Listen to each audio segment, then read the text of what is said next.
Today, we're going to build a custom exhaust for this tricked-out rock buggy. We'll design everything from the muffler to the bends, and we'll get help from a special guest. All this and more on Truck U. Hey, man, how's that flange coming? It's coming along nice and smooth. Everything's under control, brother. Well, apparently you've got a guest fabricator in the house. Hey, listen, I made some phone calls, I put some deals together, and brought in Jessi Combs just for this. Jessi, it's great to have you with us today. Well, thank you. I figured since you were using a rock crawler, it's right up my alley. Why not? Exactly. That's kind of your cup of tea, right? Right. Nice work, buddy. It's much rather have her doing the welding than you, that's for Well, sure. you throw me under the bus, B-Man. Hey, somebody's got to make you guys look good, right? Hey, we appreciate it. Any help we can get, right? Tell us about this piece right here. Well, this is the first part that I'm building on the whole exhaust system, and it's the passenger side flange coming right off the header, but we should go take a look at the rest of it. Let's go check it out. What we've already done here is we've already routed this passenger side as close as we can to the starter, but not too close, and then we routed the driver side around so we can run both of them into this 2-into-1 collector. Now what we're going to do with this driver side is we're going to use flanges. That way we can go ahead and have this whole system removable from this point back. Now while we're in here, we might as well go ahead and mark where the O2 sensor needs to go. This way we know that we have enough clearance for wrenches to get in there and we're not going to be bumping into anything. Maybe I can go ahead and have Bruno do this for me.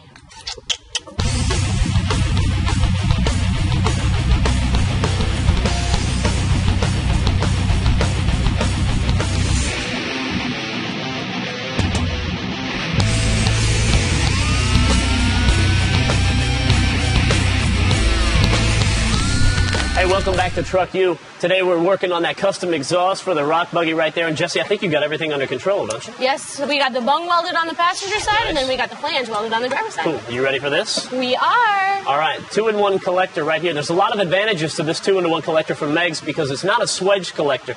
Now, what that means when I say a swedge collector is, take a look at this. Let's say that when this collector was a baby and it started out as just a piece of tube just like this, right? Just a little one. Now, when they stretch out the end to make it look like this, they'll jam 2 rods in there and spread them out, and basically they kind of thin out that metal a little bit. So you got a couple different issues going on. One, you're going to lose that conical shape, which gives you good flow, and then that thinner metal is going to be a whole other host of problems. Right, and then on this piece right here, you got consistent material thickness, which makes the whole piece stronger and easier to weld, so you're not going to be burning through like a lot of people do on exhaust. Exactly, which is a very good thing, especially on this. Yeah, now let's go put this in. All right. You got that? Sure. All right, now we got both the driver's side and passenger side in, and it's time for us to put the 2-into-1 collector so we can run the 3-inch exhaust out from there. Now we're going to put it at somewhat of an angle so we can go ahead and clear the transmission cross member, and it'll allow us to use our exhaust hangers. Now we could go ahead and put an S-bend in there, but that creates a lot of cutting and a lot of welding, and it takes a lot of time. And we're just going to go ahead and do it the easy way.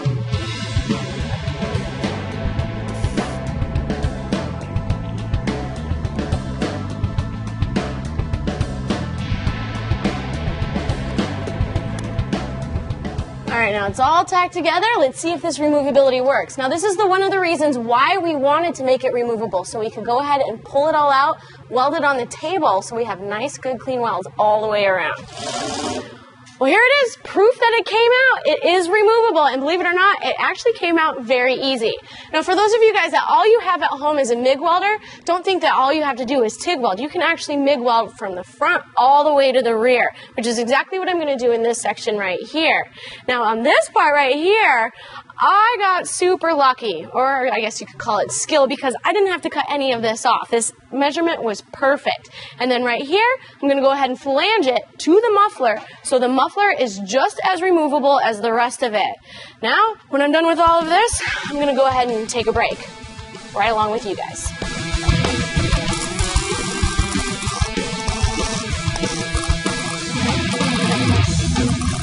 I'm going to defer to our guest expert for the day and let Jessi, swing this thing together for us.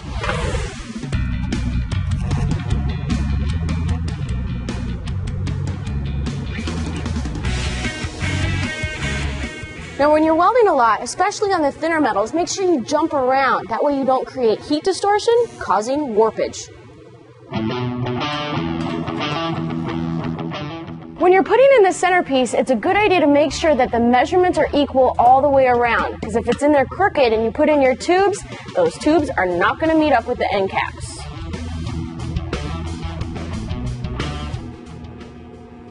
All right, now it's time to go ahead and install the louvers. Now there's two things that you really want to make sure that you're doing. One is when people install it, they want to do it so these louvers are actually scooping the air and spreading it out through the rest of the case. But really what you want to do is you want to flip it around and have those louvers facing down so the air flows nicely through it. And then the steel wool is what actually dissipates the sound. And the other thing you want to make sure of is that they're both headed in the same direction.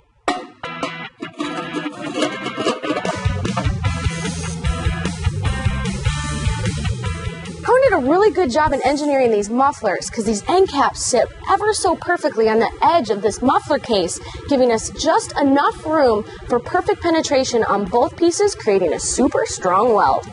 Well, thanks to Jessi for coming out here today, because I don't think Matt and I could have really done it on our own, or at least the end result would have been as pretty looking as it was. So thanks for coming out today. You're very welcome. Thanks for having me. That's all the time we've got here for Truck U. So for Matt and Jessi, I'm Bruno. We'll see you next time.